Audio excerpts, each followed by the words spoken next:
በመዝሙረ ዳዊት መዝሙር 120 ቁጥር 1 ላይ ያለው ኃይለ ቃል ይሆናል። እስኪ ከኔ ጋር አብራችሁ በሉ ረዳቴ በሉ። እስኪ ከየት ይምጣ? እስኪ በሉ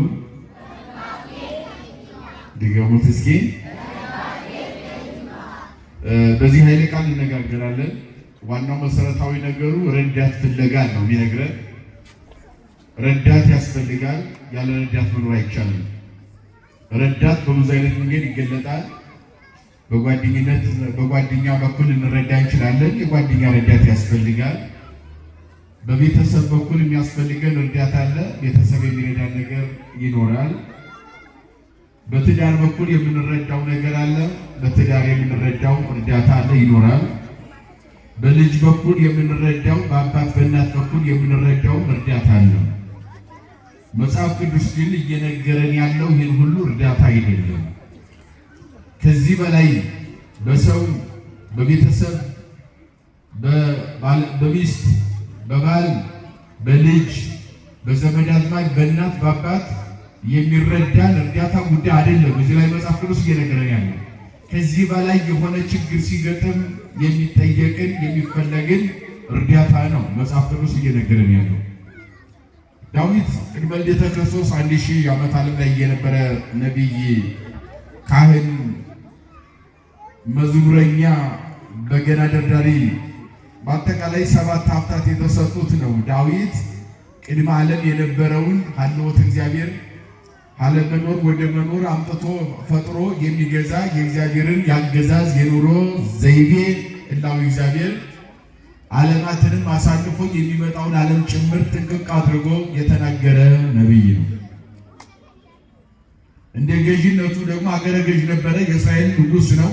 ሁለተኛው በዘመነ ነገሥት ታሪክ፣ በዚህ በመጽሐፈ ነገሥት ታሪክ ወይም በዜና መዋዕል ታሪክ፣ በእስራኤል ዜና መዋዕል ታሪክ ዘመነ መሳፍንት አልፎ ዘመነ ነገሥት ሲተካ በመጽሐፍ ቅዱስ ታሪክ ያ ዘመነ መሳፍንት ካለፈ በኋላ ዘመነ ነገሥት ላይ የመጀመሪያው ሳኦል ነው። ከሳኦል ቀጥሎ የእስራኤል መሪ ሆኖ የተሾመ ሁለተኛው አገረ ገዥ መንግስት ነው ማለት ነው ዳዊት ከሌሎቹ መሪዎች ለየት የሚለው ነግቶም መሽቶም ልቡ ከእግዚአብሔር ጋር ነው። ከቃሉ ጋር ናችሁ? ከማን ጋር? ከእግዚአብሔር ጋር ነው። አገረ ገዥ ነው ግን ለእግዚአብሔር ተገዥ ነው። ለእግዚአብሔር ቅርብ ነው። አገረ ገዥ መሆኑ የሚያኮራራው ጉዳይ አይደለም። ለሱ ጉዳይ አይደለም። የእስራኤል መሪ መሆን አንድ ቀን ሞቅ ብሎት አያውቅም፣ ወይም በዚህ ኮርቶ አያውቅም፣ በዚህ ተብቶ አያውቅም። ደስ የሚለው ዳዊት ሁልጊዜ የእስራኤል መሪ መሆኑ ሳይሆን የሚያስደስተው ለእግዚአብሔር መዘመር ነበረ። በቃሉ ጋር ናችሁ? ለማን መዘመር ነበረ? አዎ ጨርቁን ጥሎ እርቃኑን በአደባባይ በታቦተ ጽዮን ፊት የተንበረከከ ለእግዚአብሔር ክብር የሰገደ የዘመረ ዳዊት ነው። ሚስቱም የልኮል እስከምትንቀው ድረስ እስከምታቃለው ድረስ በእሷ ቤት መንግስት ነው፣ አገረ ገዥ ነው። ዘውድ አድርጎ ልብሰ መንግስቱን ለብሶ በቤተ መንግስት መቀመጥ ሲገባው ቤቱንም ቤተሰቡንም እኔንም ራሱንም እንዴት ያዋርዳል ብላ ለእግዚአብሔር ክብር ዝቅ ማለት እንደ ውርደት ቆጥራው ይህን ቃል ተናግረዋለች። እሱ ግን ምንድን ነው ያለው? ክብር የእግዚአብሔር ነው። ከቃሉ ጋር ናችሁ? ክብራችን ማን? የተቀመጥንበት ወንበር አይደለም ክብራችን። ተሽከርካሪ ወንበር አይደለም ክብራችን። እሱ ያልፋል። እሱ ነገ ይነጠቃል። ሰው ሰጥቶን ሰው ይነጥቀናል። ወንበሩ ስልጣኑም እንደዚያ ሁሉ ያልፋል። ያ አገረ ገዥ መሆንም አያስደንቅም። ነገ ያልፋል ማለት ስላለ ማለት ነው። የሚያልፈው ዘላለማዊ ገዣችን፣ ዘላለማዊ ክብራችን፣ ዘላለማዊ ዘውዳችን ማነው ሲባል እግዚአብሔር። ማነው? የተረዳ ሰው እንደዚህ አይነት የፈለገው ስልጣን ላይ ብንቀመጥ ጉዳያችን አይደለም። ስልጣን ምንም ሊወቀን አይችልም። ምክንያቱም እግዚአብሔር ክብራችን፣ ሞገሳችን፣ ስልጣናችን፣ ሀብታችን እግዚአብሔር ስለሆነ ማለት ነው። እግዚአብሔር ጤና ባይሰጥ ኑሮ፣ እግዚአብሔር እውቀት ባይሰጥ ኑሮ፣ እግዚአብሔር አስተዋይነትን ባይሰጥ ኑሮ፣ እግዚአብሔር ብሩህ አይምሮን ባይሰጥ ኑሮ ሹመቱም ሀብቱም ገንዘቡም አለ እንዴ? የለም። ስለዚህ ማንነታችን በአጠቃላይ ማነው? እሱ ዳዊት ይህን ስለተረዳ ስለ ቤተ መንግስት ስለሚኖር አገረ ገዥ ስለሆነ ኃያላን እስራኤልን ስለሚመራ ብዙ ጦር ስለሚያዝ ይህ አንድ ቀን ደስ ብሎት አያውቅም። እሱ አይደለም ያስደስተው። ሁልጊዜ ለእግዚአብሔር መንበርከክ ሁልጊዜ ለእግዚአብሔር መዘመር፣ ሁልጊዜ እግዚአብሔርን ማመስገን፣ ሁልጊዜ ስለ እግዚአብሔር ክብር መመስከር ደስ ይለው ነበርና ይሄ ስለነበረ የሚያስደስተው እግዚአብሔርን እንደ ልቤ የሚሆን ሰው አገኘሁ አለ እግዚአብሔር። እሱ ማን ይባላል? ዳዊት ይባላል። እንደምን የሚሆን አያችሁ፣ መታደል እኮ ነው። በእግዚአብሔር እንደ ልቤ ሰው አገኘሁ የሚለው ሰው ምንኛ ቢታደል ነው ዳዊት። ረከብኩ ሚመነ ዘከመ ልብየ፣ እንደ ራሴ እንደ ልቤ የሚሆን እንደውም ልበ አምላክ ብለው ይጠሩታል አባቶቻችን የዳዊትን ልበ አምላክ። ልበ አምላክ ሲባል ግን ትርጓሜ ያስፈልገዋል። ምክንያቱም ሰማያትና ምድር ዓለማት የተፈጠሩት እግዚአብሔር ዓለምን ሲፈጠር የዳዊት ልብነት በእግዚአብሔር ዘንድ ስራ የለውም፣ ወይም በዳዊት ልብነት የተፈጠረ ዓለም የለም። እግዚአብሔር ስራውን ሲሰራ ማንም አማካሪ የለውም። ዓለማትን ሲፈጥር ዓለምንም ሲያድን አማካሪ የለውም። እግዚአብሔር ከቃሉ ጋር ናቸው። ምን የለውም እግዚአብሔር? ምን ምክር ያስፈልገዋል? እግዚአብሔር የለውም። የዚህ ዓለም መሪዎች 44 አማካሪ ደርድረው ነው ዓለም የሚመሩት። ምክንያቱም ጎደሎ ናቸው፣ ሙሉ አይደሉም፣ ጉድለት አለባቸው፣ የእውቀት ጉድለት አለባቸው። አያችሁ፣ ሙሉ አዋቂ ስላልሆኑ ሁሉም ማድረግ አቅም ስለሌላቸው አይምሯቸው እውቀታቸው የተወሰነ ስለሆነ የዓለም መሪዎች ማንም መሪ ቢሆን 44 አማካሪ ከታች እስከ ላይ ደርድሮ በዚህም በዚያም እየተመገበ ምክር እየወሰደ ዓለም ይመራል። እቁብ ዕድር ለምን አይሆንም? እያንዳንዱ ነገር የምንመራው ተቋም በአጠቃላይ ምክር ያስፈልገዋል፣ እገዛ ስለሚያስፈልገው። እግዚአብሔር ግን ዓለምንም ሲፈጥር ዓለምንም ሲያድን የማንንም ምክር አያስፈልገውም፣ ከማንንም ምክር አይሻም። እግዚአብሔር ታላቁ ዲዮናስዮስ የተባለ ልጅ በሃይማኖተ አበው ምን ይላል መሰላችሁ? እይፈቅድ እግዚአብሔር ኃይለ መልአክ ለገቢረ ሁሉ ፈቃዱ። እግዚአብሔር የሚፈልገውን ስራውን ሁሉ ለመስራት የመልአክ እርዳታ ያስፈልገውም ይላል። እስኪ በሉ እግዚአብሔር በሉ እስኪ የፈለገውን ስራ ለመስራት የመልአክ እርዳታ አያስፈልገውም። ምክንያቱም በሉ እስኪ እሱ ራሱ የመላእክት ፈጣሪ ነውና። የማን ፈጣሪ ነው? ስለዚህ ከፈጠረው አካል ምክር አይሻም። እግዚአብሔር አማካሪ ሳይኖረው መላእክትን ፈጠረ፣ ሰውን ፈጠረ። የማንን ምክር አያስፈልገውም። በአብ ልብነት ታሰበ፣ በወልድ ቃልነት ዓለም ተፈጠረ፣ በመንፈስ ቅዱስ ሕያውነት ዓለም ሕያው ብሎ ይኖራል ትምህርታችን። ስለዚህ እግዚአብሔር የማንን ምክር የማያስፈልገው አምላክ ነው። ግን ዳዊት ልቤ ነው ወይም የእግዚአብሔር ልብ ነው ዳዊት ስንል እንደ እግዚአብሔር ሐሳብ የሚጓዝ ሰው ነው ማለት ነው። ከቃሉ ጋር ናችሁ። ዳዊት የእግዚአብሔር ልብ ነው ስንል እንደ እግዚአብሔር ሐሳብ የሚጓዝ እንደ እግዚአብሔር እንደ ራሱ ሳይሆን እንደ እግዚአብሔር ፈቃድ የሚጓዝ ሰው፣ ጧት ማታ ፈቃድ እግዚአብሔር ለመፈጸም ይወድቅ የሚነሳ ሰው፣ ጧት ማታ እግዚአብሔርን ወዶ አቤት ወደየት ብሎ ለእግዚአብሔር የሚታዘዝ አድርግ አታድርግ የሚለውን ሕግ ጠንቅቆ አውቆ በእግዚአብሔር ሐሳብና መንገድ በሕጉ መሰረት የሚኖር ሰው ስለሆነ የእግዚአብሔር ልብ ተባለ። የእግዚአብሔር ልብ የሚባለው ሰው እንደ እግዚአብሔር ሐሳብ የሚጓዝ ነው፣ እንደ ራሱ ሐሳብ ሳይሆን በሕግና በሥርዓት ጸንቶ የሚኖር ሰው፣ ፈሪሃ እግዚአብሔር ያለው ፈጣሪውን የሚፈራ ሰው የእግዚአብሔር ልብ ይባላል። ያ ሰው ዳዊት በዚህ መንገድ ተገልጧል ማለት ነው። እና ይህ ዳዊት ከተናገራቸው መዝሙር በ10 አርዕስት ሲከፈል መዝሙረ ዳዊት አንዱ አርዕስት ስለ ትሩፋን የተነገረ ነው ይላል። ትሩፋን ማለት የቀሩ ማለት ነው። ቀጥታ ሲተረጎም ትሩፋን የቀሩ ከምን የቀሩ? ከምርኮ የቀሩ ሰዎች። ሕዝቡ ተማርኮ 70 ዘመን ወደ ፋርስ ባቢሎን በሚወርድበት ጊዜ በአንድም በሌላ ምክንያት ሳይማረኩ ከምርኮ የተረፉ፣ በመንፈቀ ሌሊት ሕዝቡ ተማርኮ ሲሄድ ከዚያ የተረፉ ሰዎች ነበሩ። ስለ እነኚህ ሰዎች እነሱ ወክሎ ዳዊት ተናገረ። የሚገርሙ እነኚህ ህዝቦች ሳይማረኩ ዳዊት ቀድሞ 200 ዓመት በፊት የተናገረው ግን ከ200 ዓመት በኋላ የሚሆነው የባቢሎን ምርኮ ለዳዊት ተገልጦለት የህዝቡ መከራ ተገልጦለት አስቀድሞ ዳዊት ተናግሯል። ነቢይ ማለት ከሱ በፊት የነበረውን በሱ ዘመን ያለውን ከሱ ዘመን በኋላ የሚመጣውን ዓለምን በሶስት ወገን ጠንቅቆ የሚረዳ መረዳት ብቻ አይደለም አውቆ የሚናገር ማለት ነው። በቃሉ ጋር ናችሁ። ነቢይ ማለት መስፈርቱ እዚያ ነው። ዛሬ ብዙ ነቢያት አለ በየሰፈሩ የሚራገጥ የሚጮህ ጯሂ ብዙ ነቢያት አለ። በየመንገዱ ራሱ ነቢይ ያደረገ ግን በነቢይነት መስፈርት እስኪ በመጽሐፍ ቅዱስ መስፈርት ስትፈትሹት ግን አንድ ነቢይ የለም። ነቢይ የሚባል የለም። አሁን በዚህ ሰዓት ምክንያቱም ነቢያትና ይወርዳል ይወለዳል ዓለም ይድናል ብለው ተናገሩ። ተስፋ መስቀል ሰበኩ። ጨለማው ይወገዳል፣ ብርሃን ለዓለም ይሰጣል፣ የሰው ልጅ ከወደቀበት የኃጢአት አረንቋ ይወጣል ተብሎ ነቢያት ተናገሩ። ያም ተፈጸመ። ሰማይና ምድርን የፈጠረ የዓለማት መድኃኔዓለም ወደዚህ ምድር መጥቶ በአጭር ቁመት በጠባብ ደረት ተወስኖ ከድንግል ተወልዶ ዓለምን አዳነ።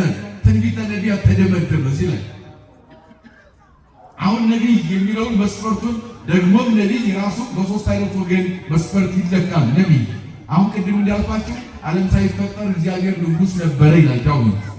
ዓለም ሳይፈጠር የነበረ ሀልወት እግዚአብሔር ተረድቶ የሚያስረዳ አውቆ የሚገልጥ ሰው አንደኛ ነው መስፈርቱ። ሁለተኛ ዓለም ተፈጥሮ በዚህ ምድር ላይ የሚሆነው ነገር አውቆና ተረድቶ መኖርና መናገር፣ ሳይዋሹ መናገር፣ እርግጠኛ ሆኖ መተንበይ መናገር ማለት ነው። በሶስተኛ ደረጃ ይህ ዓለም አልፎ ሰማይና ምድር አልፎ የሚመጣውን ዓለም አይተው የተናገሩ ነቢያት ይባላሉ። ምን ይባላሉ? እስኪ እንደው ኢሳይያስን ባጭሩ እስኪ ልንገራችሁ። ኢሳይያስን ነቢይ ነው ስንለው ባጭሩ ነው። ኢሳይያስ ድንግል ማርያም ሳትወለድ ክርስቶስ ከድንግል ሳይወለድ 700 ዓመት ቀድሞ የነበረ ነቢይ ነው። ስንት ዓመት? 70 አስቡት። 70 ገና ወደፊት ክርስቶስ ሊወለድ ድንግል ክርስቶስን ልትወልድ አማኑኤል ልትወልድ 700 ዓመት ይቀረዋል። ገና ኢሳይያስ በኢሳይያስና በድንግል ማርያም መካከል የ700 ዓመት ልዩነት አለ። 700 ዓመት ግን ሳይገድበው 700 ዓመትን ሰነጠቀውና ማንን አየ? እነሆ ምልክቱ ድንግል ትጸንሳለች፣ ወንድ ልጅ ትወልዳለች፣ ስሙ አማኑኤል ይባላል። ትርጓሜውም እግዚአብሔር ከማን ጋር ነው? አያችሁ፣ ይህ እኮ የሆነው 700 ዓመት በኋላ ነው። ድንግል ያስባል ተወለደችም፣ አማኑኤል ገና ተወለደም። ግን እነሆ ምልክቱ በተናገረ 700 ዓመት በኋላ የሚሆነው ነገር ማየት መቻል ነው ነቢይነት። ቀልድ አይደለም ነቢይነት። ሐና የምትባል እናት ሳትወለድ የሐና ማኅፀን ሳይኖር ኢያቄም የሚባል አባት ሳይወለድ የኢያቄም አብራክ ሳይኖር ድንግልን ተመለከታት። በሌለ ማኅፀን አያችሁ፣ እናት አባት ሳይኖሩ ድንግልን አያት። እሷ ተወልዳ እርሷ አማኑኤል ስትወልድ አየ፣ ተመለከተ። አማኑኤል ከእሷ እንደሚወለድ እርግጠኛ ሆኖ ተናገረ። ተወለደ አልተወለደም? አማኑኤል ንገሩ፣ ተወለደ አልተወለደም? ከማን ተወለደ? 700 ዓመት በኋላ አማኑኤል ተወለደ።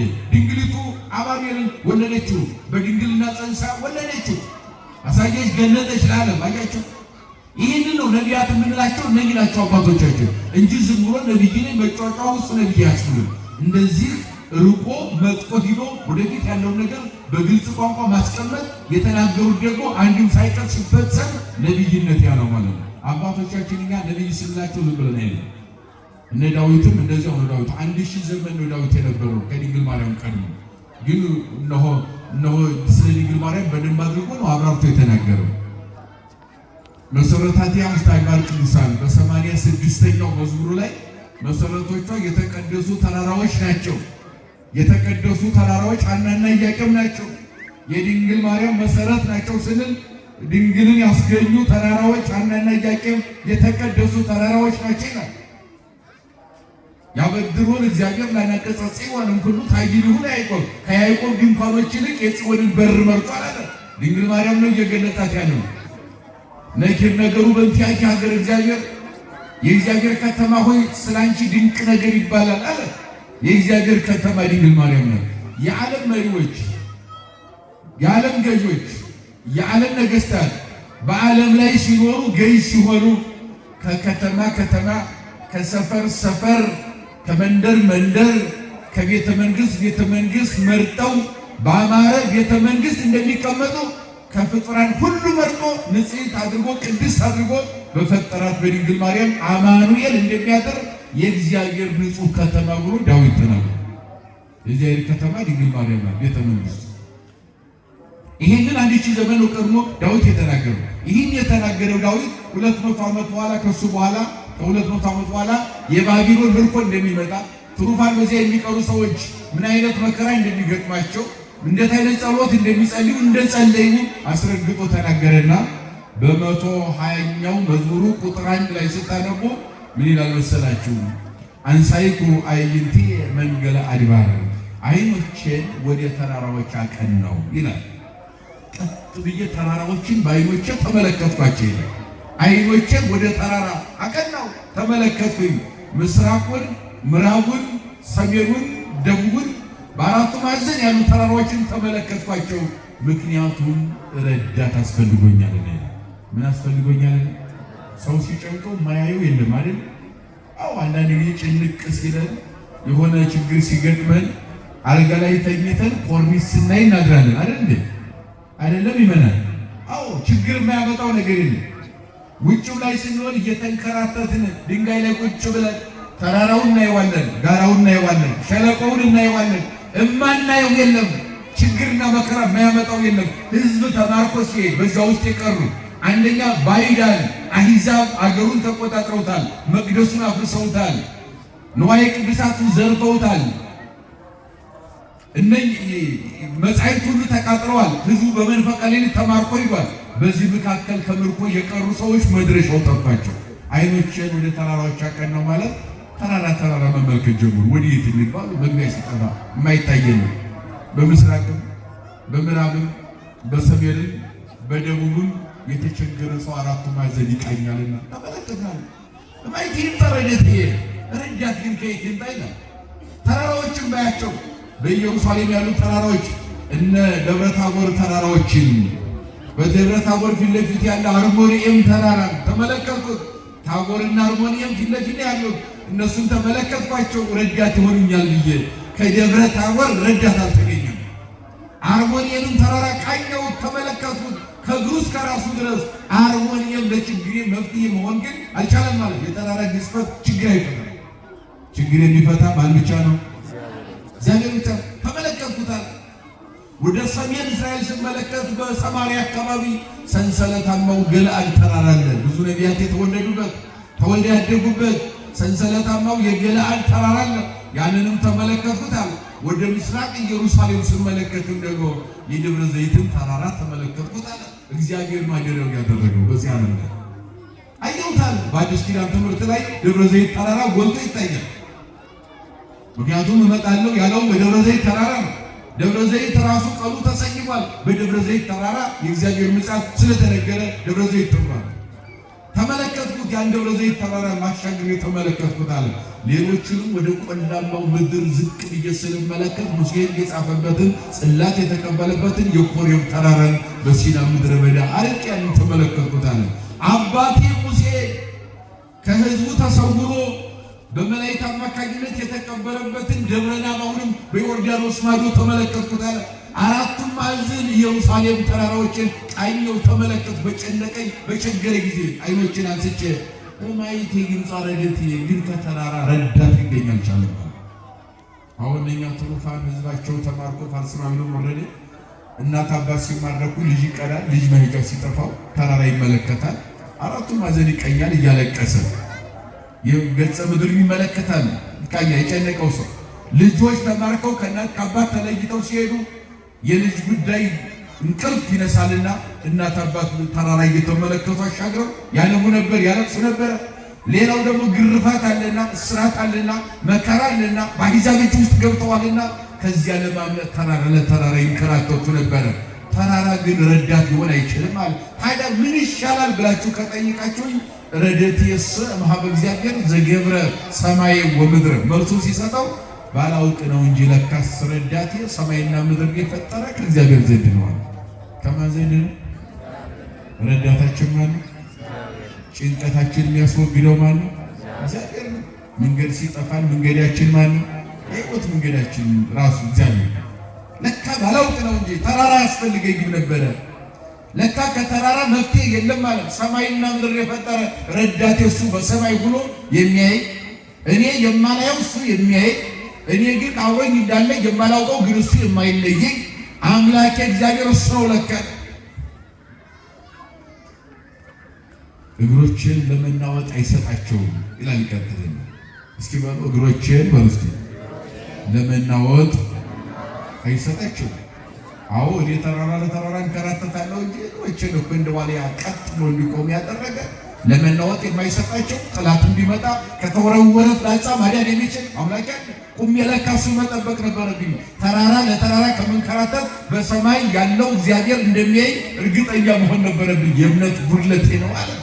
አሁን ግን ወይ ነው ጉምዳ ያቅሞ ለእስራኤል ቀጠለ ደግሞ እነሆ ሕዝቡን የሚጠብቅ እግዚአብሔር ፈጽሞ አይተኛም አያንቀላፋም። እስኪ በሉ እነሆ በሉ እስኪ ሕዝቡን የሚጠብቅ እግዚአብሔር አይሰማም ፈጽሞ አይተኛም አያንቀላፋም። ማነው የማያንቀላፋው? እግዚአብሔር ነው። ጠባቂነቱን እየተነተነው መጣ። በኋላ ያችሁ ሕዝቡን የሚጠብቅ አለ። እስራኤል ማለት እስራኤልን የሚጠብቅ አይተኛም አያንቀላፋም። እስራኤል ማለት ሕዝብ ማለት ነው ትርጉሙ። እስራኤል ብዙ ትርጓሜ ያለው በብሉይ ኪዳን ትርጓሜ ሊቃውንት ሲያስተምሩን እስራኤል ማለት አንደኛ ሕዝበ እግዚአብሔር የእግዚአብሔር ሕዝብ ማለት ነው። ሁለተኛው እስራኤል ማለት ሕዝቡ እግዚአብሔርን የሚያይ እግዚአብሔር የሚያየው ሕዝብ ማለት ነው።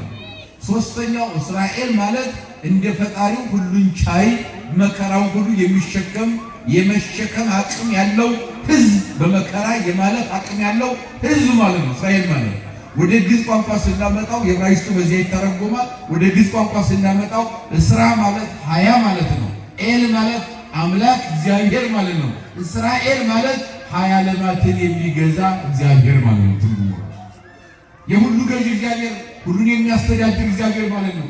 ሀያ ማለት ሀያ ዓለማት እግዚአብሔር ፈጥሯል። የዚያ ሁሉ ገዥ እግዚአብሔር ነው ማለት ነው። ሲገዛም ደግሞ በመዳፉ ሁሉን የያዘ እጁን በእጁ ጨብጦ እንደ እንቁላል ዓለምን የሚገዛ ከሱ ውጭ የሆነ ዓለም የሌለ ሁሉ በሱ ስር ያለ እሱ ግን ከዓለም ውጭም በዓለም ውስጥም የሚኖር ሁሉም በቁጥጥሩ ይዞ የሚገዛ ከሱ የተሰወረ ምንም የሌለም የሰውን ልጅ ራሱን ቆጥሮ የራሱን ጠጉር የሚገዛ ነገደ መላእክትን በስም የሚጠራቸው ከዋክብትንም ገሌ ወገዴ ብሎ በስም የሚጠራቸው ከሱ የተሰወረ ምንም የሌለ የሁሉ ገዥ ማለት ነው። እስራኤል ሲተረጎም ብዙ ትርጓሜ አለ። እኛም እስራኤል ዘነፍስ ነንና ሕዝቡን የሚጠብቅ እግዚአብሔር ፈጽሞ አይተኛም ምን አይልም አያንቀላፋም። ጠባቂያችን ማን ነው? እግዚአብሔር ነው። የማያንቀላፋ ትጉረኛችን እንቅልፍ የሌለው በለመለመ መስክ በረፍቱ ኃይ የሚመራን የለመለመ መስክ ስጋውን የሚሰጠን የረፍቱ ኃይ የተባለ ደሙን የሚሰጠን መግቦ በመግቦት በስጋችን ዝናብ አዝንቦ መሬት እንድታበቅል አድርጎ በፀሐይ አብስሎ በነፋስ አመልምሎ ለይቶ የሚመግብ በስጋ በነፍሱም ደግሞ ብሉይ ጠጡ ብሎ ራሱን በቀራንዮ መሶብነት በመስቀል ማዕድነት ራሱን የሰጠን የመድኃኔዓለም የሁላችን ጠባቂ። እስኪ አንድ ነገር ጠይቃችሁ፣ አሁን ማታ ስትተኙ ሄዳችሁ አሁን ስትተኙ ራሳችሁን አደራ የምትሰጡት ለማን ነው? ሁላችሁም ንገሩ። ለማን ነው? ለእናቱም ይሰጣል አለ። እሺ ለአባቱ የሚሰጥ ሰው አለ አደራ? ማታ አልጋ ላይ ስተኙ አባቴ አደራ በሕይወት እንዳትር ጠብቀኝ ብለን ይሰጣል ለአባታችን? አንሰጥም። ለእህት ለወንድም አንሰጥም። አያችሁ፣ የዚህ ሁሉ እንክብካቤ የሁሉ ሊንከባከብ አባት ሊመግብ እናት ልትመግብ አባት ሊያለብስ ሊንከባከብ የሚችለው የእግዚአብሔር ጥባቆ ሲኖር ነው። እግዚአብሔር ካልጠበቀ ምንም የለም። እግዚአብሔርን ከምንም ጋር አናወዳድረው ነው። ለዚህ ነው ፈጽሞ አይተኛም አያንቀላፋም ሲባል ሁሉም ቢኖ አደራ ለእግዚአብሔር ሰጥቶ ይተኛል። ማታ እንደተኛ ጧት ይነሳል። ማን ስለሚጠብቀን? እግዚአብሔር ስለሚጠብቀን። እንዴት መረደ ዳዊት በዚህ ተረድቶታል። እግዚአብሔር ሳኦል እኮ ከቤተ መንግስት አሳዶት አዶላም በሚባል ዋሻ እያደረ በኖም ምድረ በዳ እየተንከራተተ ብዙ ዘመን አሳልፏል። ዳዊት ያደገው እንግዲህ በቤተ መንግስት በሳኦል ቤተ መንግስት ነው። በቤተልሔም ከተማ የተወለደ የእሴይና የሁልቢ ልጅ ነው ዳዊት። እድገቱ ግን በሳኦል ቤተ መንግስት ነው። ዮናታን የሚባል የሳኦል ልጅ አለ። በጣም ይጓደዳሉ። ከፍቅራቸው የተነሳ በቤተ መንግስት ዳዊት አብሮ አድጓል።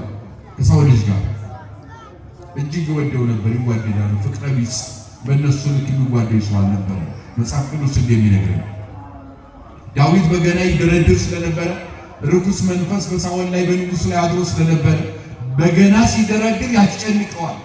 ያ ርኩስ መንፈስ ሳኦል ንጉሱን አነሳሳውና ዳዊትን ሊገለው ጦር ወረወረበት ይላል። እግዚአብሔር ከተወረወረ ጦር ሰወረውና ጦሩን ወደ ዳዊት ሲወረውረው እግዚአብሔር ወደ ግድግዳ እንጨት ጋር አላተመና ጦሩን ዳዊት ወጥቶ እንዲሄድ ያደረገ። ከዚያ በኋላ ዳዊት በምድረ በዳ እየተቅበዘበዘ በአዶላም ዋሻ ውስጥ ማደር ጀመረ። በዚያ ውስጥ እንደጠበቀው ሄደው አራዊት ጋር ያደር ነበር ዳዊት ብቻውን። አራዊት በሚፈነጩበት ምድረ በዳ ዳዊት ለብዙ ዘመን እየተንከራተተ ኑሯል። ዳዊት ያለ ምግብ ማለት ያገኘውን ሳር ቅጠል እንደ እንስሳ እየበላ ዳዊት ብሏል። መጽሐፍ ቅዱስ እንደሚነግረን ማለት ነው። ከሰው ጋር እንዳይገናኝ በንጉሱ ይፈለግ ነበር። ብዙ ፈላጊዎች ተሰማርተውበት ነበረ። ብዙ ጠረኞችም ያስሱት ነበረ። ከምንም በላይ ጦረኞች አላገኘዋል። ምክንያቱም እግዚአብሔር ከሱ ጋር ስለሆነ ከጦረኞች ይሰውረው ነበር። እግዚአብሔር ጋር ስንሆን የማንሰወርበት ችግር የለም። ከችግሩ እግዚአብሔር ይሰውራል። አዎ የተጠመደውን የማናውቀውን ወጥመድ እግዚአብሔር ሰውሮ ያሳልፋል። ከእግዚአብሔር ጋር ስንሆን የተዘጋጀውን ጉድጓድ ደፍኖ እግዚአብሔር ያሻግራል። ከማን ጋር ስንሆን? ይሄንን ዳዊት ስለቀመሰ ፈጽሞ አይተኛም ማለት ህዝቡን የሚጠብቅ እግዚአብሔር ፈጽሞ ምን የለውም ማለት እንቅልፍ የለበትም፣ አያንቀላፋም ማለት አይተኛም ማለት ትጉህ እረኛ ነው ማለት እግዚአብሔር። እግሮችንም ለመናወጥ አይሰጥም ማለት ረዳቴ ሰማይና ምድርን ከፈጠረ ከእግዚአብሔር ነው አለ። እነሆ እግዚአብሔር ይጠብቃል አለ። ስለ እግዚአብሔር ጥበቃ በደንብ ገለጸ። በመጽሐፍ ቅዱስ የሚገርመው ነገር አንድ ነገር ልንገራቸው። በጣም የሚገርመኝ በዚህ በተረፈ ኤርምያስ ወይም መጽሐፈ ባሮክ በሚባለው መጽሐፍ ቅዱስ ላይ ምዕራፍ 3 ላይ ቁጥር 1 ላይ ስታነቡ አንድ የእግዚአብሔር ጥበቃ በጣም የሚደንቅ ነገር አለ። መጽሐፈ ባሮክ የሚባለው ወይም ተረፈ ኤርምያስ የምንለው ምዕራፍ 3 ቁጥር 1 ላይ ስታነቡ በጣም የሚደንቅ ታሪክ 66 ዓመት ጫካ ውስጥ የተኛ አንድ ሰው ታገኛላችሁ። ስንት ዓመት አልኳችሁ? በ66 ዓመቱ ግን ከእንቅልፉ ነቅቷል። ስንት ዓመት? በጣም ይገኛል። ይህ መጽሐፍ ቅዱስ አለበት። የእግዚአብሔር ጥበቃ ምን ይሳነዋል? እግዚአብሔር የሚሳነው ነገር ያለ? አዎ እንደ ሰው እኮ ሳር በቅሎ በስብሶ ትቢያ ሆኖ ራሱ ወደ ትቢያ ተቀይሮ አፈር ይሆናል አይደል? ግን እግዚአብሔር በረሃን ሳይሞት ክረምትና በጋ ሲፈራረቅ ጎርፍ ሳይወስደው አስቡ፣ ደርቆ ቀንቅሎ ወደ ትቢያ ሳይቀየር በህይወት እንዲሁ እንደተኛ በ66 ዓመቱ የተነሳ ሰው አለ። አቢሜሌክ ይባላል። ተቃሉ ጋር ናችሁ? ማን ይባላል? በኤርምያስ ዘመን ህዝቡ ይማረካሉ። ኃጢአት ሰርተው በድለውኛል፣ አምፀውብኛል አለው። ለኤርምያስ ጠራው ነው። ኤርምያስ ህዝቡ በድለውኛል፣ ቀን አንተ ጋር ይውላሉ፣ ማታ ጣዖት ቤት ነው የሚያድሩትና ስለዚህ ይህን ህዝብ እኔ እቀጣቸዋለሁ። የምቀጣቸው ደግሞ ፋርስ ባቢሎን በሰው እጅ አሳልፌ በባይ እጅ ይሰጣቸውና 70 ዘመን ይማረካሉ አለ ለኤርምያስ ነቢዩ። ከዚያ ነቢዩ ምን አለ? እግዚአብሔር ሆይ ምን በድለው ነው 70 ዘመን የሚማረኩት? ንገረኝ እስኪ ምንድን ነው የበደሉ? ይህንን በድለው እንዳብረት ገልጸህ ንገረኝ እግዚአብሔር ሆይ ለወቀሳ ምን እንዳመቸኛ ነው። ኤርምያስ እኔ ይህንን ብዬ አልነግርህም፣ ምክንያቱም ስፍር ቁጥር የለውም በደላቸዋል። አያቸው ምን በድለው ይሆን እግዚአብሔር? መቼስ ሰው እኮ ይበድላል፣ በደለኛ ነው። ስፍር ቁጥር የሌለው በደል ግን ምን ይሆን? ይኸውላችሁ በቋንቋ የማይገለጥ በደል እግዚአብሔር መበደል ጣዖት ማምለክ ነው። በነገራችን በቃሉ ጋር ናችሁ። አሁን ሰው እንጨት የሚያመልክ ከሆነ እንግዲህ እግዚአብሔር ጋር ምን ስፍር ቁጥር አለ በደሉ? እግዚአብሔር አያስፈልገኝም እንጨት ይሻለኛል አለ እኮ በቃ አማራጭ አድርገዋል። እግዚአብሔር ተተነዋል ማለት ነው።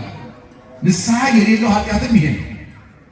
ምክንያቱም እግዚአብሔር ክዶ ወደ የት ይገባል? ንስሐ እግዚአብሔር። ስለዚህ ቤተ ጣዖት አድረዋልና እሱ እግዚአብሔር ስለሚያውቅ ነቢዩ አላወቀም። እንደው ዘሙተው ይሆን ቀጥፈው ይሆን ሰርቀው ይሆን ፍርድ ያዛብጠው ይሆን? ኤርምያስ በዚህ ልክ ነው እያሰበ ያለው። ግን ጣዖት ስላመለኩ ከኔ ተለይተዋል። እንደው ምን አለ መጽሐፍ ቅዱስ ምን ይላል? በከመ ይርቅ ሰማይ ምድር ከማሁ ሪቀ ፍኖቶሙ እምፍኖቴ ወህሊናሆሙ ህሊናዬ። እንደው በግልጽ ቋንቋ ሲነግረው ንገረኝ ካልከኝ ስፍር ቁጥር የለውም ብዬ ነበር። ንገረኝ ካልከኝ በግልጽ ስነግረህ ሰማይ ከምድር ምድር ከሰማይ እንደሚርቅ ሐሳባቸው ከሐሳቤ መንገዳቸው ከመንገዴ እንደዚህ ያርቋል አለ። ከዚህ እስከ ሰማይ ስንት ኪሎ ሜትር ይታወቃል? ስንት ኪሎ ሜትር ነው ሰማይና ምድር? አይታወቅም ማለት የዚህን ያክል ልባቸው ከኔ ርቋል አለ። ሰማይና ምድር እንደሚራራቅ ማለት ነው። ሰማይና ምድር እንደማይገናኝ ርቀቱ እዚህ እስከዚህ ብላችሁ በእናንተ በፍጥሯን እንደማትወስኑት አለ። ይህን ያህል ስንዝር፣ ይህን ያህል ክንድ፣ ይህን ያህል ኪሎ ሜትር ብላችሁ እንደማትናገሩት ሰማይ ከምድር ምድር ከሰማይ እንደሚርቅ የሕዝቡ ልብና ሐሳብ ከሐሳቤ መንገዳቸው ከመንገዴ ልባቸው ከልቤ እንደዚህ አርቋል። ንገረኝ ካልከኝ ይህን ያክል ተራርቀናል፣ አንገናኝም አለው። ስለዚህ መፍትሄው ንስሐ እንዲገቡ 70 ዘመን ይማረካሉ። ይልቁንስ አንተ ታስተምራለህ፣ አብረህ ትማረካለህ አለው። እሱን ራሱ በጣም የሚገርም ነው። ነቢዩ ኤርሚያስ በብሉይ ኪዳን ሊቃውንት አልቃሻው ነቢይ ይሉታል። ከቃሉ ጋር ናቸው። ምን ይሉታል? አልቃሻ ነቢይ ነው ይሉታል። ምክንያቱም እንደዚህ ህዝቡን ይማረካሉ ሲለው ለምን ይማረካሉ ብሎ ያለቅሳል። በደሉኝ እኮ ኃጢአት ሰሩ ከኔ ልባቸው ርቋል ሲለው ደግሞ ለምን በደላችሁ ብሎ ደግሞ ያለቅሳል። በመካከል እያለቀሰ ሰውና እግዚአብሔርን ለማስታረቅ የሚታገል ነቢይ እንባ ከዓይኑ አይለይም ይላሉ ሊቃውንቱ። ነቢዩ 70 ዘመንም እያለቀሰ በባዕድ ሀገር ህዝቡን መርቷል፣ ጣዖት እንዲያመልኩ በሄዱበት ሀገር እንኳን። ለዚህ ነው እኮ መጽሐፉ ምን ይባላል? ሰቆቃወ ኤርምያስ አይደል የሚባለው? ምን ይባላል? ሰቆቃው ማለት እኮ ለቅሶ ማለት ነው። አስቆቃው አለቀሰ ነው እንግዲህ ቋንቋው ወደ ትቀይረው ሰቆቃው ማለት ለቅሶ ማለት ነው። ሰቆቃወ ኤርምያስ ማለት የኤርምያስ መጽሐፍ ማለት አይደለም፣ የኤርምያስ ለቅሶ ማለት ነው። መጽሐፉ ራሱ ምን ማለት ነው? አዎ ሰቆቃወ ኤርምያስ ማለት የኤርምያስ ለቅሶ፣ ኤርምያስ ያለቀሰው ለቅሶ በመንፈቀ ሌሊት ርግግ አድርገው አሕዛብ ማርከው ሲወስዷቸው እያለቀሱ ፋርስ ባቢሎን ሲወርዱ አልቅሷል። ምን ብሎ አለቀሰ? በመንፈቀ ሌሊት እግራቸውን አስረው ከቤት እያወጡ ሲወስዷቸው እስራኤልን ያን ጊዜ ምን ብሎ የተናገረው? በምዕራፍ 5 ላይ ሰቆቃወ ኤርምያስ ላይ ምዕራፍ 5 ስታነቦ አቤቱ የሆነብንን አስብ ይላል። ምን አለ? ለቅሶ ነው። አቤቱ የሆነብንን አስብ። እንኖርበታለን ብለን የሰራናቸውን ቤቶች እግራችን አስረው አውጥተው እኛን ሜዳ ላይ ጥለው እንግዶች አድረውበታልና በራሳችን ቤት ሌሎች አደሩበት። እኛን እግር አስረው ውጭ አሳደሩን። ምን ታመጣላችሁ ብለው እነኛ በእኛ ቤት አደሩበት፣ እኛን ውጭ ጣሉ። ጧት እንበላዋለን ብለን የጋገርነውን እንጀራ ሳንበላው መሶባችን ላይ ያለውን እንጀራ ቀምተው ራበን ብለን ስንጠይቃቸው የራሳችሁን እንጀራ በራሳችሁ ገንዘብ ገዝታችሁ ብሉ ብለውን ተገደን የራሳችን እንጀራ በራሳችን ገንዘብ ገዝተን በልተናልና የሆነብንን አስበው። ውሃ እንጠጣለን ብለን ያዘጋጀነው ጠዋት ውሃ ጠማን ስንላቸው የራሳችሁን ውሃ በራሳችሁ ገንዘብ ገዝታችሁ ጠጡ ብለውን በራሳችን ገንዘብ የራሳችን ውሃ ገዝተን ጠጥተናልና አቤቱ የሆነብንን ምን በል ተዘከርን ብሎ ዘፈነብን። አቤቱ የሆነብናል። ይህንን ብሎ ስላለቀሰ ሰቆቃው ኤርምያስ ተባለ። ለቅሶ ማለት ነው። አልቃሻው ነቢዩ 70 ዘመን ይማረካሉ፣ አንተም አብረህ ትማረካለህ። ጣዖት እንዲያመልኩ እያስተማርክ ትኖራለህ። በዚያ እንድትኖር እኔ ፈቅጃለሁ አለው። ጌታዬ ሆይ የኔ መማረክ ችግር የለውም፣ ነገር ግን ባሮክና አቢሜሌክ የሚባሉ 2 ተማሪዎች አሉኝ፣ አንተን እጅግ ይፈራሉ ያከብራሉ አለ። አዎ አውቃለሁ፣ እነሱን እኔ ከመከራ ሰውራቸዋለሁ። የሀገራችንን የሕዝባችን ጥፋት በዓይናችን አታሳየን እያሉ ሌት ቀን የሚጸልዩ 2 ተማሪዎች ነበሩ። ኢትዮጵያውያን ናቸው ያሉቀው ባሮክና አቢሜሌክ የኤርምያስ ተማሪዎች። ኢታሊያን ንጉሥና ለኢየሩሳሌም የሀገራችንን የሕዝባችን ጥፋት በዓይናችን አታሳየን እያሉ ይጸልዩ ነበር። የእነሱ ጸሎት ሰምቻለሁ። ጥፋቱን ነገ እናንተ በመንፈቀ ሌሊት ትማረካላችሁ። አሁን ትእዛዝ አዝሃለሁ እነሱ እንዲሰውራቸው አቢሜሌክ የሚባለውን ወደ ምድያም ሀገር ላከው።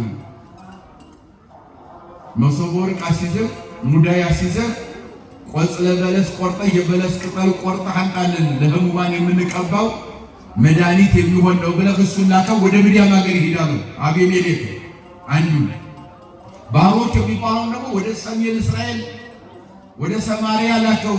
በዚያ በሰማርያ የነቢያትን መቃብር እየጠበቀ በመቃብር ቤት ይኖር ላከው ብሎ አዘዘው። ባዘዘው መሰረት ኤርምያስን እነኛ ላካቸው። እነሱ ከተላኩ በኋላ እስራኤል ተማርከው ሌሊት ፋርስ ባቢሎን ወረዱ። የ70 ዘመን ነው። ከዚያ በኋላ ያኛው በሰማርያ መቃብር ይጠብቃል፣ ይሄኛው ደግሞ ወደ ምድያም በለስ ቆርጦ ለማምጣት ይሏል። ወደ ምድያም ከሄደ በኋላ አቢሜሌክ በለሱን ቆርጦ በሙዳይ አድርጎ በመሶበ ወርቅ ይዞ ሲመለስ መንገድ ላይ ደከመ። ወደከመ በሐዊረ ፍኖት ወነበረ ታሕተ ዕፀ ከርሜል ወደ ተመለሰና በመንገድ ደክሞ ስለነበረ ጉዞ ስለደከመው ደጀ እንጨት ስር ተኛ ነው የሚለው። ዛፍ ስር ተኛ። እንዲህ ዛፍ ስር ይዞ ተኛ።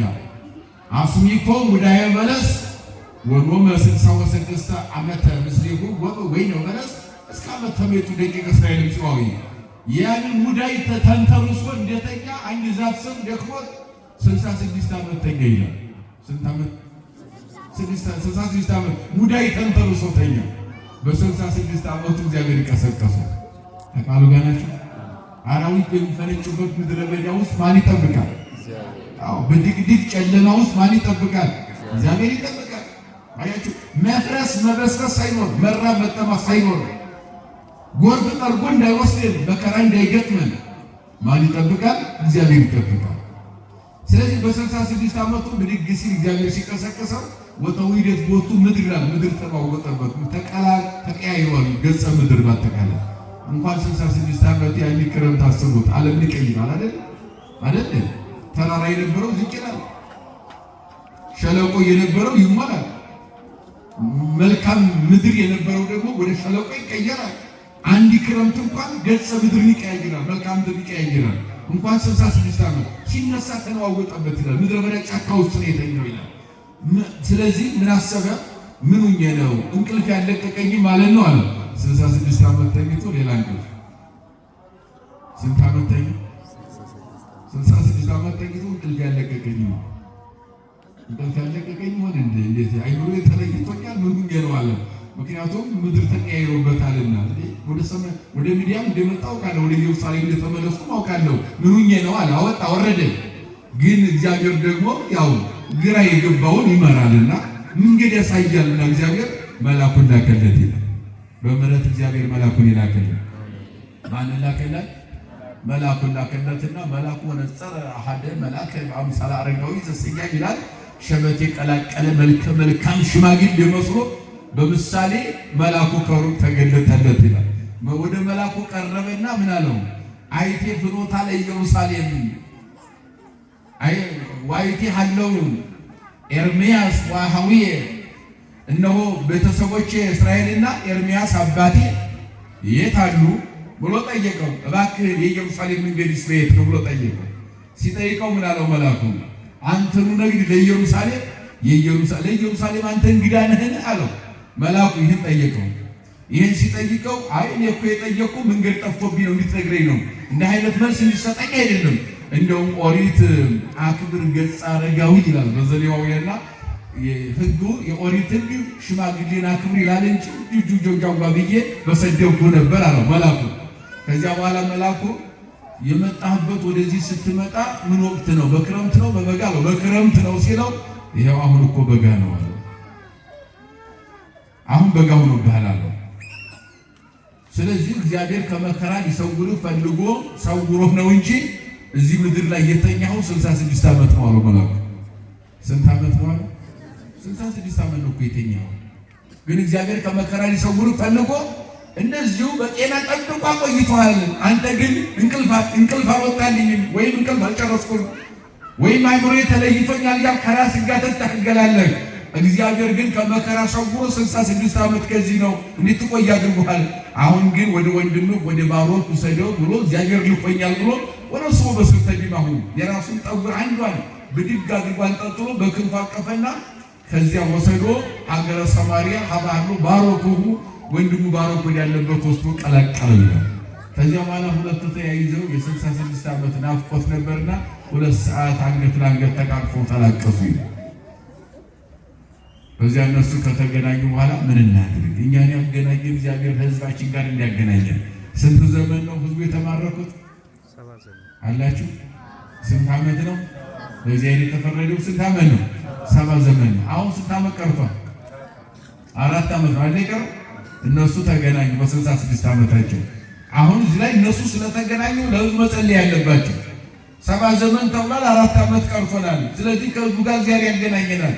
እኛን ለዚህ አበቃ ከያለንበት ጠብቆ በጠብቆት እግዚአብሔር ያ የማይተኛው የማያንቀላፋው ትጉረኛችን ፈጽሞ እንቅልፍ የሌለበት እግዚአብሔር እውነተኛው ታማኝ ጠባቂያችን እኛን ካገናኘ ከሕዝባችን ጋር እንደሚያገናኘ እርግጠኞች ነን። ግን በጸሎት ጠይቀው ብለው እሱ ባይገቡ የሚገርመው ያችን ሙዳየ በለሷን ሲከፍታት ሙዳይዋ ቅጠሉ አልጠወለገም። የቆረጠው በለስ ደሙ ይጠፈጠፋል። የተንጠፈጠፈ ያንንም ይዞ ነው መልአኩ ይዞት ሄደው ከባሮክ ጋር አብረው ሱባኤ ገቡ። አንድ ሱባኤ ከገቡ በኋላ ነው ሲጎገሉ ይላል 7 ቀን ማለት ነው። አንድ ሱባኤ ከገቡ በኋላ እግዚአብሔር አሁንም መልአኩን ላከላቸውና ምን ትፈልጋላችሁ አላቸው። እኛ የምንፈልገው አንደኛ ሙዳየ በለስ ይሄንን ለልጉ የሚቀባው አንጣልኝ ብሎ ኤርምያስ አባቴ አዞ የነበረ ይህን በለስ የሚያደርስልን ኤርምያስ እንፈልጋለን። ሁለተኛው ለሚጠት 4 ዓመት ቀርቷል ወደ ሀገራችን ልትመለሱ የሚል ደብዳቤ ጽፈን የሚወስድልን አተናል አሉት። መልአኩ እግዚአብሔር ይህንን የሚወስድ ይልክላችኋል አለ። ጥቁር ንስር አሞራ ታዘዘና መጣላቸው። ንስሩ አንገት ላይ አስረው ሙዳዩንም ደብዳቤውንም ለኤርምያስ ላከለ ባቢሎን ሀገር። ንስሩ ወስዶ አደረሰለት ይላል መጽሐፍ ቅዱስ ለኤርምያስ። ኤርምያስ ሰውቶበት ሊቀብር መቃብር እየማሳገኙ ከዚያ በኋላ አስከሬኑ ላይ ያጠቁር ንስር ቁጭ ቆመና አስከሬኑ ላይ ቆሞ ኤርምያስ ብሎ በሰው አንደበት ጠራው ይላል። በምን ጠራው? ለዚህ ምን ይሰራዋል? በአህያ እኮ በለዓምን ሰብኮታል መጽሐፍ ቅዱስ እንደሚለው። ተፈለገ በአህያ ይሰብካል ይናገራል እግዚአብሔር፣ ተፈለገ በንስር ይናገራል እግዚአብሔር። አንደበትን የፈጠረ ማን ስለሆነ ነው? አዎ እሱም የፈለገው ማድረግ ይችላል እግዚአብሔር። በመጽሐፍ ቅዱስ እኮ አገር መሪውን ናቡከደነፆር በትንቢተ ዳንኤል ምዕራፍ 6 ላይ እንደምታነቡት አገር መሪውን ንጉሱን አመፀኛ ሲሆን ፀሐይን ፈጠርኩ ብሎ እግዚአብሔርን ሲዳፈር ሪያው ያድርጎታል። ሳር እየበላ አገር መሪው ንጉሱ ናቡከደነፆር 7 ዓመት በምድረ በዳ ከሪያ ጋር ሳር እየበላ ነው። ከ7 ዓመት በኋላ ወደ ክብረ መንግስቱ መልሶታል። እግዚአብሔር የፈለገው ማድረግ የሚችል እግዚአብሔር ንስር አዘዘ። ንስሩ በሰው ቋንቋ ተናገረና ኤርምያስ ብሎ ሲጠራው ይህን ደብዳቤ ባሮክና ቤኔዴክ ደቀ መዛሙርት ልጆች ልከውልሃል፣ ለመመለስ 4 ዓመት ቀርቷል፣ በሰማርያ እንጠብቅሃለን ብለዋል ብሎ ያንን ሲናገር ያ የሞተው ሰው ብድግ ብሎ ከሞተበት ተነሳና ደብዳቤውን አነበበለት ለኤርምያስ የተጻፈውን ደብዳቤ። ከዚያ በኋላ 4 ዓመት ቆይተው ከ4 ዓመት በኋላ 7 ዘመን ሲሞላ ህዝቡ ወደ ሀገራቸው ተመልሰው አገናኛቸው ዘንድ ባጭሩ ተራራ ለተራራ ኮረብታ ለኮረብታ ሸለቆ ለሸለቆ እየተመለከቱ ያለቀሱ የነበሩ እነኛ እስራኤላውያንን ተበትነው በየምድረ በዳው ያለቅሱ የነበረ ከተራራ መፍትሄ እንዳልተገኘ መፍትሄው እግዚአብሔር እንደሆነ ዳዊት ነቢየ እግዚአብሔር ስለነሱ ተናገረና የችግር ሁሉ መፍትሄ እግዚአብሔር ብቻ እንደሆነ አስረግጦ ያስተምራል። ብቸኛው የማያንቀላፋ ትጉህ እረኛ የህዝቡ ጠባቂ እግዚአብሔር እንደሆነ አስረግጦ ይናገራል በዚህ መዝሙር ላይ ማለት ነው። ጠባቂያችን ማን ነው? በዚህ በሚደንቀው ስነ ተዋልዶን በተነተነበት አንቀጹ ዕዝራ ሱቱኤል የሚባል ነቢይ አትናቴዎስን በቅዳሴው ላይ ሊቁ በደንብ ገልጾታል። ይህ ስነ ተዋልዶን ይተነትኑታል ሊቃውንቱ። ሕፃንን ከአባቱ አብራክ ወደ እናቱ ማህፀን ትልካለህ፣ ዘር ከእናት ማህፀን ደምን ትቀዳለህ፣ የአባትን ዘር ወደ ማህፀን ትልካለህ፣ የእናት ደምና የአባትን ዘር ሰው አድርገህ በማህፀን ታስቀምጠዋለህ ይላል። 9 ወር እንደዚያ ካስቀመጥክ በኋላ በማህፀን መኖሩ አይደለም የሚደንቀዋል። ይሄ ሲደንቅ ወተጠበልሎ በሰፋ ረቂቅ በረቀቀ እንግደ ልጅ ተጠቀልለዋል። ይሄ ሲደንቀን በረቀቀ እንግደ ልጅ ጠቅልለኸው ደግሞም እናቱ ከምትበላው ከምትጠጣው እንጥፍጣፊ እንዲደርሰው አድርገህ ትመግበዋለህ። ሕፃን በማህፀን ውስጥ እናት ሕፃንን መመገብ ትችላለች? አትችልም። የሚመግብ ሰው አለ? ማህፀን ውስጥ ያለን ሕፃን በረቀቀ በእንግደ ልጅ ተጠቅልሎ በማህፀን ውስጥ ያለን ሕፃን ፍጡር መመገብ አይችልም። መመገብ የሚችለው ማን ብቻ ነው?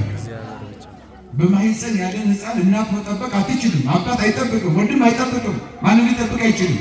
የማያንቀላፋ ትጉህ እረኛ ግን አለው። ማነው እሱ? እግዚአብሔር ነው። እግዚአብሔር ነው። በእንግደ ልጅ ተጠቅልሏል። የሚበላው የሚጠጣው የለም፣ ግን እናቱ ከምትበላው እንጥፍጣፊ እንዲደርሰው ታደርጋለህ። የሚደንቀው እናቱ ከምትበላው ምግብ እንዲደርሰው ማድረጉ አይደለም። የሚደንቀው በእንግደ ልጅ ተጠቅልሎ በየት በኩል ይደርሰዋል ሲባል አንተ ብቻ ነህ የምታውቀው ይላል እግዚአብሔር። እግዚአብሔር ሆይ አንተ ብቻ ነህ የምታውቀው፣ ማን ያውቃል?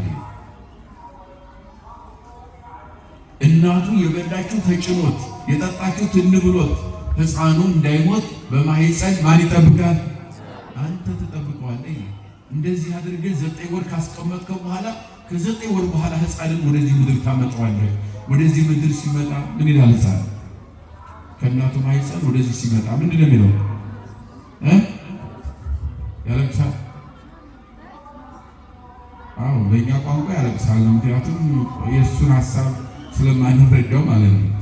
ሊቃውንት አባቶቻችን ግን ጥያቄን ያቀረበው እንጂ ለቅሶ አይደለም ማለት ጥያቄን ያቀረበው ግን እኛ ስለማናውቅ ለቅሶ ነው የምንለው። አንግባባም ስላልተግባባን ስላልተረዳ ነው እንጂ ሕፃን አያለቅስም። ወደዚህ ምድር ሲመጣ ጥያቄ አቅርቧል። ከጥያቄው ሁለት ጥያቄ ነው የሚሉ ሊቃውንት፣ ሁለት ጥያቄ ነው እንዳቀረበ ያለው። ስንት ጥያቄ? እስካሁን ዶክተሮች፣ ነርሶች ካላችሁ ሕፃኑ ወደዚህ ምድር ወደ መጀመሪያ እንደመጣ ምንድን ነው የምታደርጉት? ከእናቱ ማህፀን ወደዚህ ምድር እንደመጣ ምንድን ነው የምታደርጉት? በጨርቅ ነው የምትጠቀልሉት አይደል? ምግብ የሚያቀርብ ዶክተር የለም አለ እንዴ? የለም። በጨርቅ መጠቅለል የመጀመሪያ ስራው። ለምን? የመጀመሪያው ጥያቄ የኖርኩበት ዓለም ጠባብ ነው፣ የኖርኩበት ዓለም ሙቀት ነው። በእንግደሊ ተጠቅልዬ በማህፀን በረቀቀ ማህፀን የቆየሁት አሁን በርዶኛል ነው ጥያቄው። እያለቀሰ አይደለም፣ በርዶኛል እያለ ጥያቄ ነው ያቀረበው። ለዚህም ነው በጨርቅ ሩጣችሁ የምትጠቀልሉት። እንደተወለደ ሕፃን በጨርቅ የምትጠቀልለው ያጣውን ሙቀት ለመስጠት ነው። የመጀመሪያው ጥያቄ ተመለሰ ማለት ነው። ሁለተኛው ጥያቄ ርቦኛል፣ በእናቴ ማህፀን እንጥፍጣፊ ይደርሰኝ ነበር ከምትበላው ተቋርጧል አሁን እያለ ተኩልኝ፣ ያን ያጣሁትን ምግብ በውጭ ያስፈልገኛል። የመጣሁበት ዓለም ሰፊ ነው፣ ብርድ ነው፣ አልተመቸኝም። የአየር ጠባዩ በልብስ ጠቅልያ ተጠቀለለ። እዚያ በኋላ ደግሞ ምግብ አስፈለገኝ። በእናቴ ማህፀን የማገኘውን ተፈጣፊ ተቋርጧል፣ ቁሟል ምግብ። ስለዚህ ያን ምግብ በዚህ ምድር ላይ ስጡኝ እያለ ነው ያለው። አሁን ጡጦውም ምኑ መጥቷል አይደል? አሁን ችግር የለም። ያው ዘመን ሲሰለጥን ጥሩ ነው። መመራመር ማወቅም መማርም ይሄ ነው አንዱ ማለት ነው። እግዚአብሔር የሰጠን ጸጋ ነው። ዓለምን አበጃጅተናት አሳምረናት በምትመቸን መልኩ መኖር ከእግዚአብሔር የተሰጠ ጸጋ ነው። ገነትን ማዘጋጃት ብሎ ነው ገነት ያስገባው። ወደዚህ ምድር ሲመጣም ጠግር ብላ ነው፣ ተራቀቅ ነው። በተሰጠ ኃይል ነው መማር ማወቅ መረዳት ችግር የለውም። መራቀቅ መፈላሰፍ ኃጢአት አይደለም። ችግሩ ግን እግዚአብሔርን ሳሊስ ፍልስፍና ከንቱ ነው። ከቃሉ ጋር ናቸው። ሁሉ ነገር ከንቱ ነው። ማን ይቅደም? እግዚአብሔር ይቅደም አለ እና ይሄ ሁሉ የምግብ አይነት ሳይዘጋጅ አንተ ባወቅ እግዚአብሔር ሆይ በማህፀን የሚመገበው ምግብ ሲቋረጥ በውጭ በኩል እንዲመገብ አንተ ባወቅ፣ ማንም ሳያውቅ አንተ ባወቅ ሁለት ጡቶችን ቀድመህ ከእናቱ ላይ ፈጥረህለታል።